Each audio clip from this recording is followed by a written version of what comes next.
Welcome to my channel PRV భక్తి channel. ఈరోజు వీడియోలో మహేశ్వర వైభవ్ వీడియోను చివరి వరకు చూడండి. నచ్చితే లైక్, షేర్, సబ్స్క్రైబ్ చేయండి. Thank you.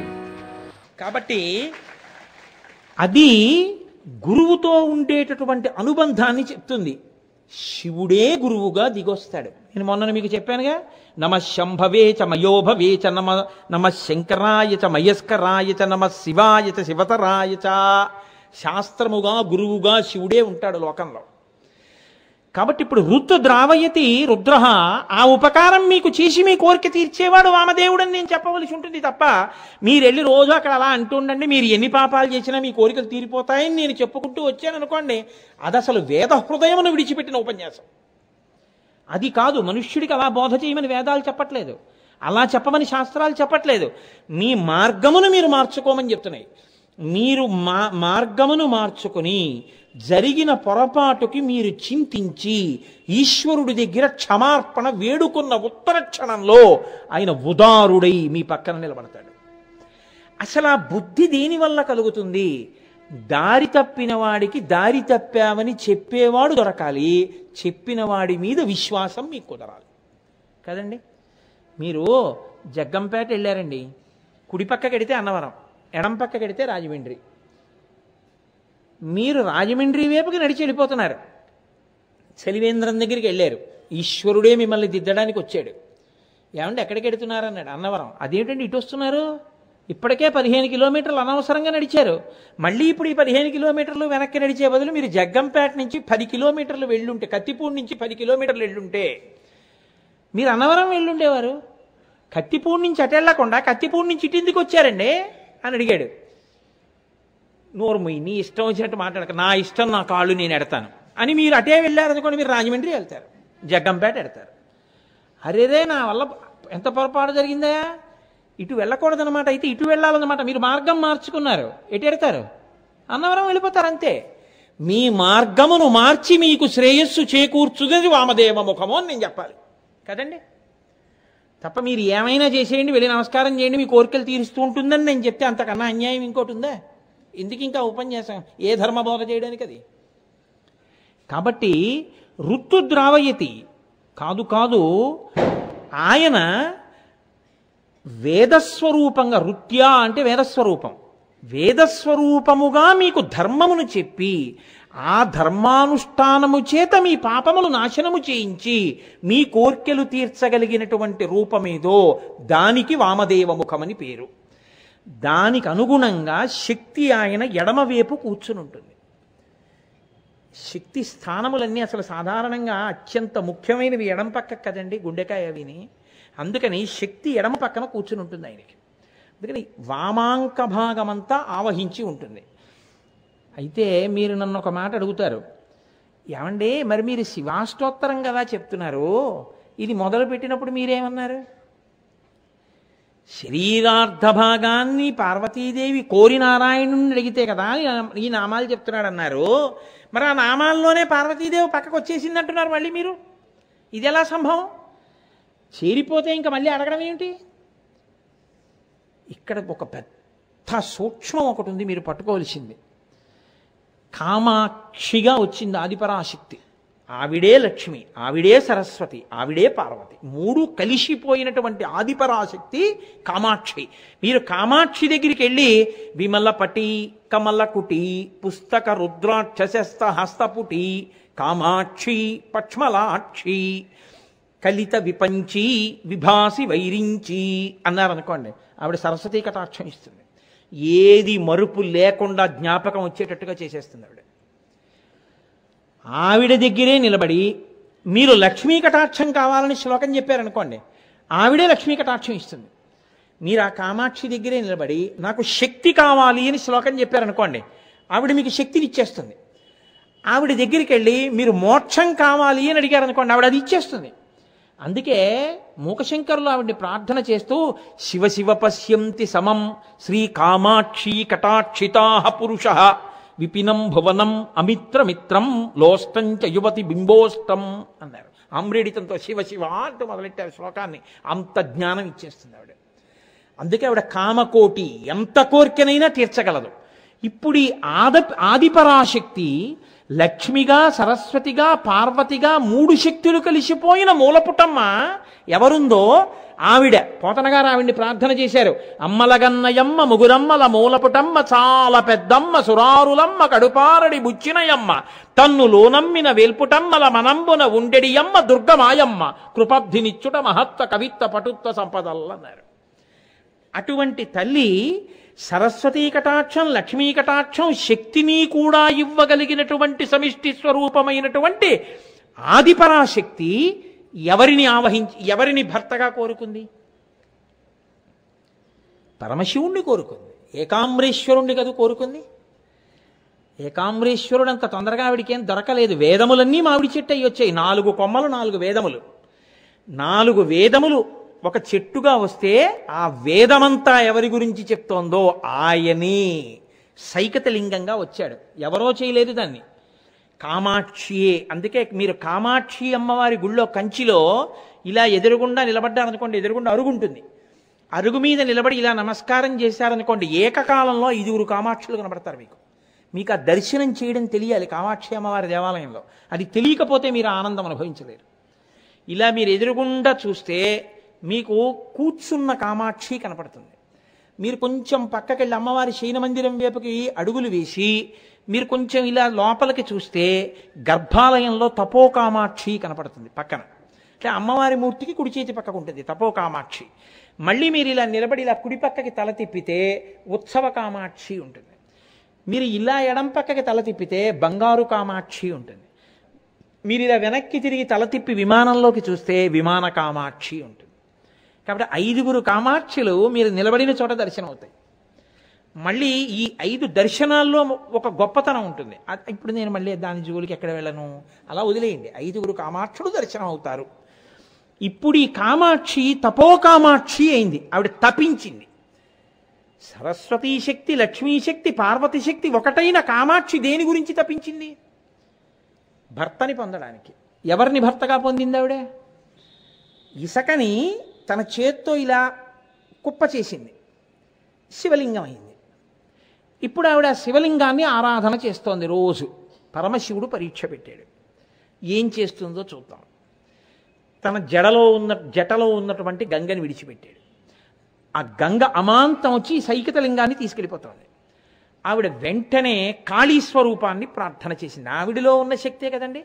కాళీస్వరూపం వచ్చి ఆ గంగ అంతా తాగేసింది.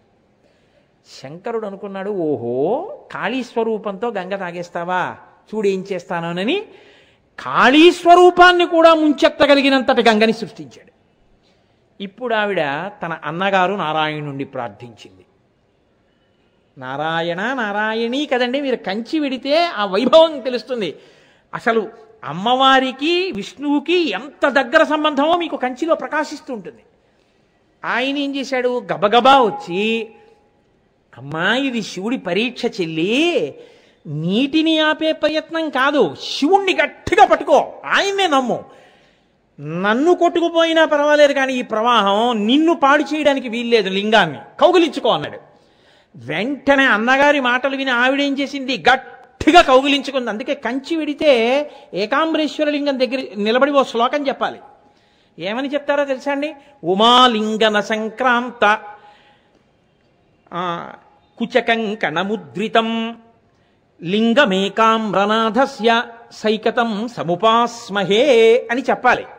చెప్తేనే మీ మనసులో ఆ పొంగు వస్తుంది. ఏకాంబరేశ్వరుడు ముందు నిలబడినప్పుడు ఆవిడ గట్టిగా కౌగిలించుకున్నప్పుడు ఆవిడ చేతి కంకణములు ఆ శివలింగానికి గుచ్చుకుని ముద్రలు పడ్డాయి. అమ్మవారు గట్టిగా కౌగిలించుకోవడంలో ఆవిడ యొక్క కుచములు, స్తనాగ్రములు గుచ్చుకుని ముద్రలు పడ్డాయి.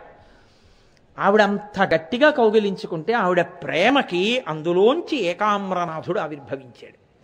ఆవిర్భవించి కామాక్షి నిన్ను స్వీకరిస్తున్నానన్నాడు. అందుకే మీరు శివాలయంలో చూసేటటువంటి శివలింగం, ఏకాంబరేశ్వరుడి యొక్క శివలింగానికి పృథివీలింగం, దానికి అభిషేకం లేదు, నీళ్లతో అభిషేకం చేయరు.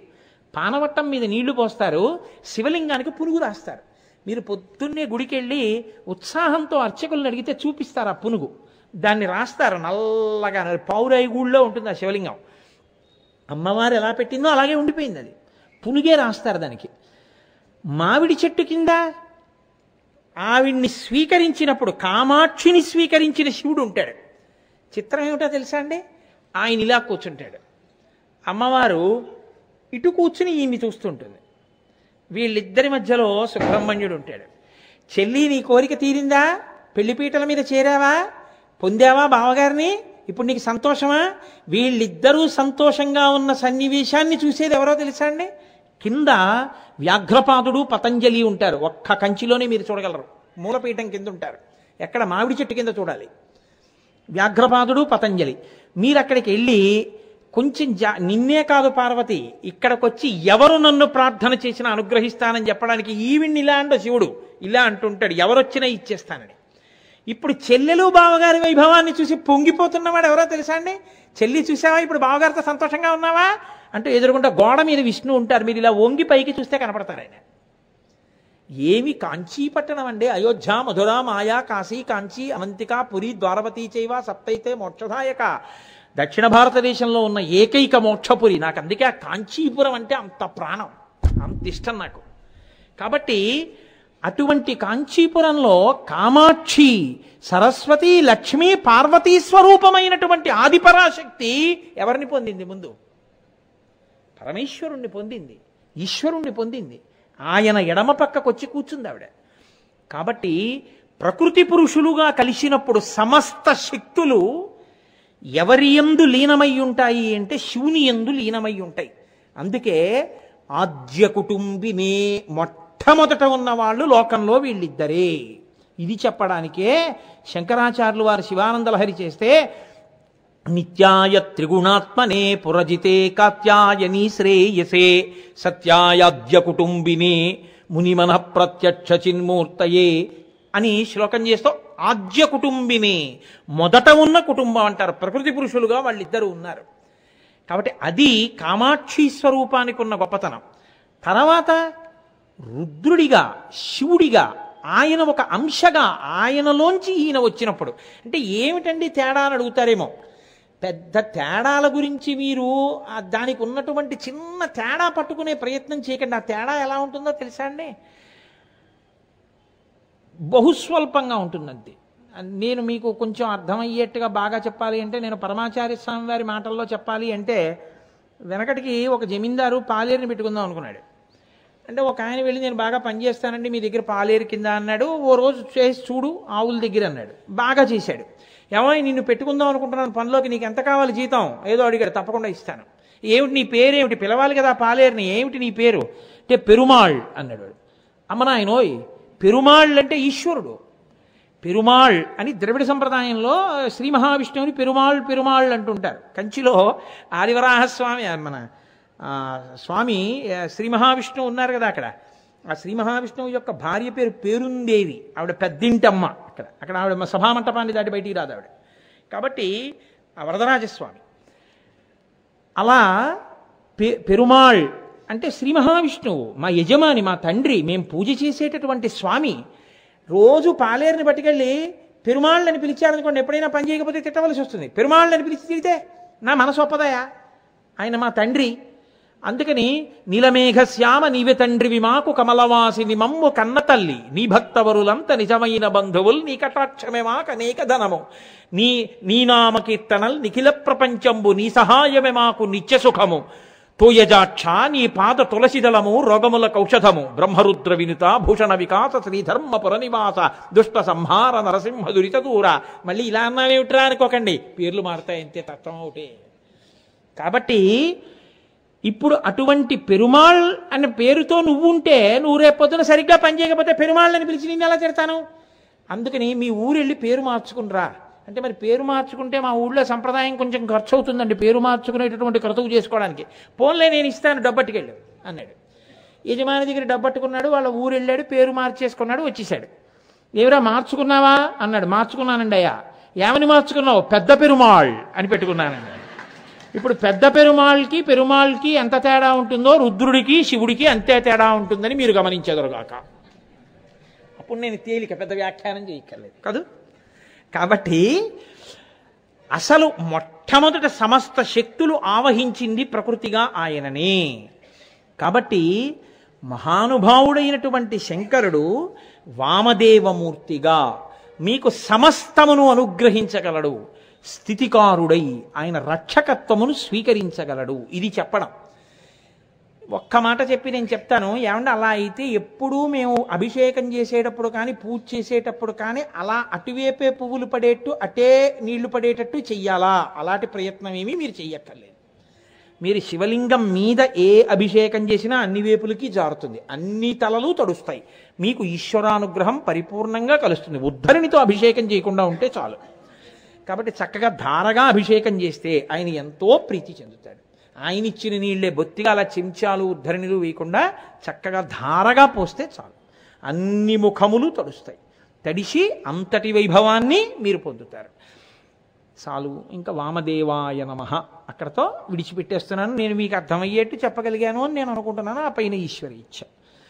కాబట్టి శివో మహేశ్వర శంభు పినాకి శశిశేఖర వామదేవో విరూపాక్ష.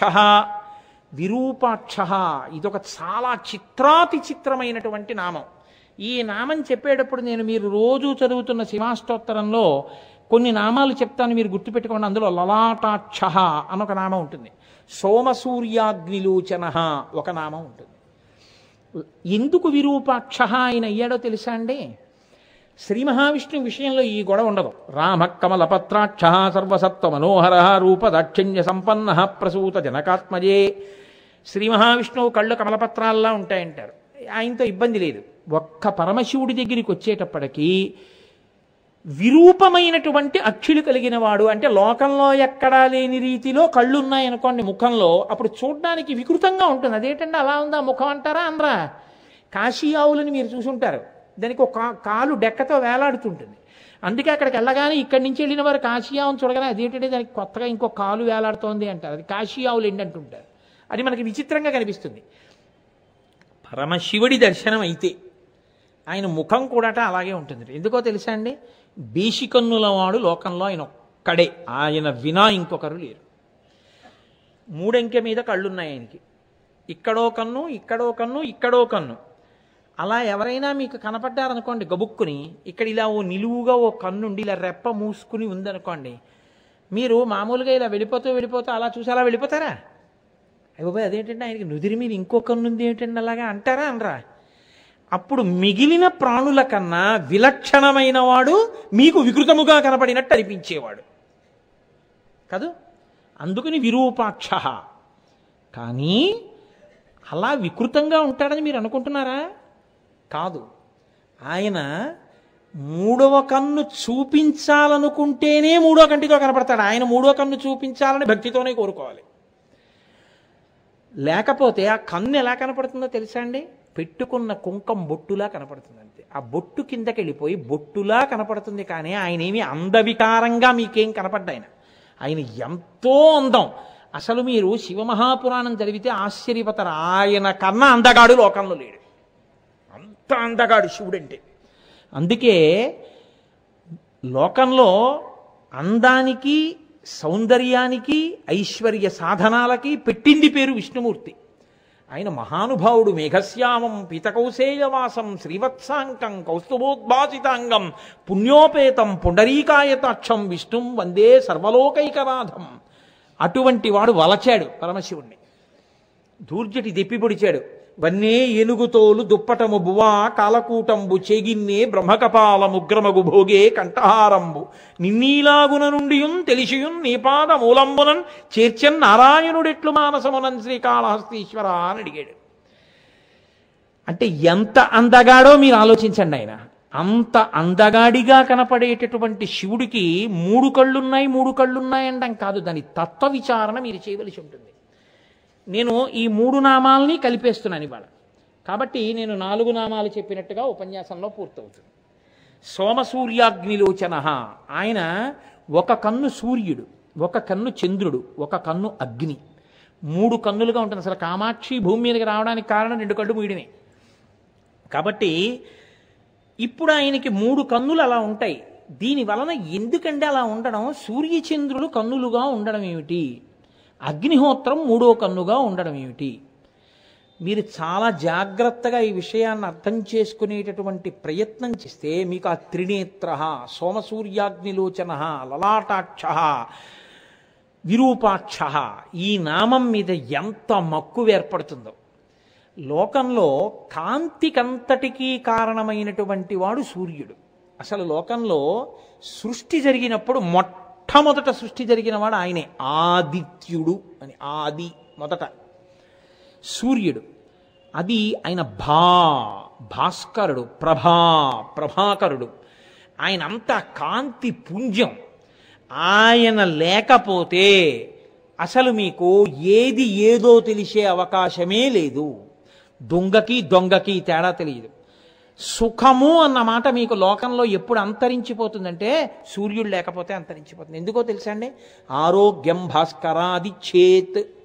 ఆరోగ్యమంతా సూర్యుడి మీదే ఆధారపడుతుంది. అందుకే మన వాళ్ళు పూర్వం ఏం చేసేవారంటే, ఆయుర్వేదం వేదానికి ఉపాంగం. ఆయుర్వేదంలో సూర్యపుటము, చంద్రపుటము, అగ్నిపుటము అని 3 పుటములు ఉంటాయి. ఈ 3 పుటములుగా కలిపి ఔషధిని ఇస్తారు మీకు. ఈ 3 కలిస్తేనే మీకు తీరుస్తుంది. అందుకే సూర్యస్పర్శ చేత ఉన్నటువంటి పదార్థములను తీసుకొచ్చి ఇంట్లో పదార్థముల కింద అన్నంలో పెడుతుండేవారు తినమని. మీరు చూడండి, అప్పడాలని పెడుతుంటారు. ఈ అప్పడాలని ఒత్తేసినప్పుడు చాలా మెత్తగా పచ్చిగా ఉంటాయి. వాటిని తీసుకెళ్ళి పొయ్యి మీద వేడి చేసి దాచరు. అప్పడాలు ఎండబెడతారు. ఎండపెడితే సూర్యకిరణములకు ఎండుతాయి. ఎండి ఎంత పెళపెళలాడుతూ బాగా ఎండాయా అంటారు. అవి ఇలా కొంచెం ఆ అంచులు ఇలా పైకి లేస్తాయి కూడా. ఇప్పుడు అవి మీరు డబ్బాలో గబగబా పెట్టి నొక్కేశారనుకోండి, ముక్కలైపోతాయి. అలా అయిపోతాయి. ఇప్పుడు వాటిని బులబులాగ్గా డబ్బాలో పెట్టి జాగ్రత్తగా పెట్టి మూత పెట్టుకొని దాచుకుంటారు. ఎన్నాళ్ళు అలా ఉంచేసేయండి మీరు, ఓ 2 నెలలు 3 నెలలు పోయాక మూత తీసినా ఘుమఘుమలాడుతూ సువాసన వస్తూ ఉంటాయి. వాటికి సూక్ష్మక్రిములు పట్టకుండా నిలవ ఉండగలిగినటువంటి శక్తి దాంట్లోకి ఎలా ప్రసారమైందో తెలుసా అండి? సూర్యకిరణముల చేత. సూర్యకిరణములలో ఉన్న ఆ శక్తిని మన వాళ్ళ అప్పడంలోకి తీసుకొచ్చారు. ఇవన్నీ నా సొంతంగా చెప్తున్నారు అనుకుంటున్నారా? సూర్యభగవానుడి మీద వచ్చినటువంటి అనేక వ్యాఖ్యానాల్లోంచి నేను ఆయుర్వేదంలో సూర్యపుటం, చంద్రపుటం, అగ్నిపుటాన్ని ఆధారం చేసుకుని మీకు కొన్ని పదార్థాలు అందిస్తున్నాను తేలిగ్గా అర్థం అవడానికి. అలాగే ఒరుగులు అని పెట్టేవారు పూర్వం. మళ్ళీ దొరకనిది చాలా శక్తివంతమైంది అంటే ఒరుగులు పెట్టేవారు. మామిడికాయ ముక్కలన్నీ తీసుకెళ్ళి బాగా ఎండబెట్టేస్తే బాగా బిర్ర బిగుసుకుపోయి ఏదో బూడిద రంగులోకి వచ్చేస్తాయి. అవి నోట్లో వేసుకుంటే నాని పుల్లపుల్లగా ఉండేవి మా చిన్నతనంలో. ఆ ఒరుగులు డబ్బాలో వేస్తారు.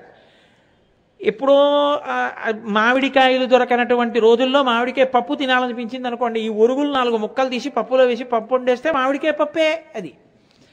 దానికి ఆ నిలవ శక్తి ఎక్కడి నుంచి వచ్చిందో తెలుసా అండి? అలా నిలవబెట్టగలిగిన శక్తి చల్లతనంలో నిల్వ చేసి తినడం మన అలవాటు కాదు. అది సూర్యరశ్మితో నిలవబెట్టుకోవడం మన అలవాటు.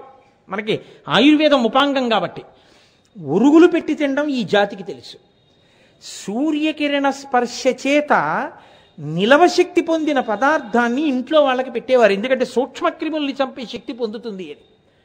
అసలు ఆ సూర్యుడు లేకపోతే ఆహారం ఉండదు. ఎందుకో తెలుసా అండి? చెట్లన్నీ కిరణజన్య సంయోగ క్రియతోటే. మీరు చిన్నప్పుడు చదువుకున్నారుగా, ఇప్పుడు నేను కొత్తగా అవన్నీ మళ్ళీ సైన్స్ పాఠాలు చెప్పక్కర్లేదు. కిరణజన్య సంయోగ క్రియతోటే ఆహారాన్ని తయారు చేసుకుంటాయి. ఈ తయారు చేసుకున్నప్పుడు వచ్చినటువంటి పదార్థాలనే మనం చెట్ల నుంచి కోసుకుని తింటాం. పశువులన్నీ తింటాయి. మళ్ళీ ఇందులో గమ్మత్తు ఏమిటో తెలుసా అండి? సూర్యుడి యొక్క శక్తి వలన పదార్థమును తయారు చేసుకున్నటువంటి చెట్లకి సంబంధించిన శాకాహారమును తిన్నటువంటి జంతువుల యొక్క మాంసాన్ని తినడానికే ఇష్టపడతాయి. మాంసాహారమే తినేటటువంటి జంతువులు. మీరు పట్టుకున్నారో లేదో? పులి నక్క మాంసం తినడానికి ఇష్టపడదు. పులి ఎద్దు మాంసాన్ని ఇష్టపడుతుంది. ఎందుకో తెలుసా అండి? ఎద్దు కేవలం శాకాహారం తింటుంది, దాని మాంసం అంత రుచి. ఏనుగు కేవలం శాకాహారం తింటుంది. కేవల శాకాహారము ఎంత శరీరాన్ని, ఎంత బలాన్ని, ఎంత బుద్ధిని, ఎంత మంగళప్రదమైన దర్శనాన్ని ఇవ్వగలదో చెప్పాలి అంటే మీకు ఏనుగే ఆధారం. ఏనుగు ముఖమే కదండి వినాయకుడు పెట్టుకున్నాడు. ఏనుగు ముఖం చూస్తే మంగళప్రదం. లక్ష్మీస్థానం అది, ఏనుగు యొక్క కుంభస్థలం. అందుకే మహాపండితులైనటువంటి వాడికి సత్కారం చేయాలంటే గజారోహణం చేయిస్తారు, ఏనుగు మీద ఎక్కించి తిప్పుతారు వీధిలో. ఈశ్వరుణ్ణి తిప్పాలంటే ఏనుగు కుంభస్థలం మీద కూర్చోబెడతారు. ఏనుక్కంత బలం ఎక్కడొచ్చింది? శాకాహారంలోంచి వచ్చింది. శాకాహారానికి అంత శక్తి ఎక్కడి నుంచి వచ్చింది? సూర్యుడిలోంచి వచ్చింది. అంటే సూర్యశక్తి ఎంత గొప్పదో, ఎంత ఆహారం ఇస్తున్నాడో, ఎంత బలం ఇస్తున్నాడో, ఎంత ఆరోగ్యం ఇస్తున్నాడో, నీటిని పీల్చేవాడు ఆయనే, నీటిని వర్షించేవాడు ఆయనే. అందుకే అపాం మిత్ర, ఆయనకి ఆదిత్య హృదయంలో కొన్ని నామాలు ఉన్నాయి. నీటిని లాగేసినప్పుడు ఎలా లాగేస్తాడంటే నిర్దాక్షిణ్యంగా లాగేస్తాడు. ఒంట్లో ఉన్న నీరు కూడా లాగి పారేస్తాడు. లాగేసిన వాడు ఏం చేస్తాడు? తను దాచుకోడు, మళ్ళీ తీసుకొచ్చి లోకం మీదకి మేఘముల రూపంలో వర్షించి ఇచ్చేస్తాడు. సూర్యభగవానుడు ఉండబట్టి నీటిని లాగడం, నీటిని విడవడం అన్నది జరిగి మనం అందరం నిలబడగలుగుతున్నాం.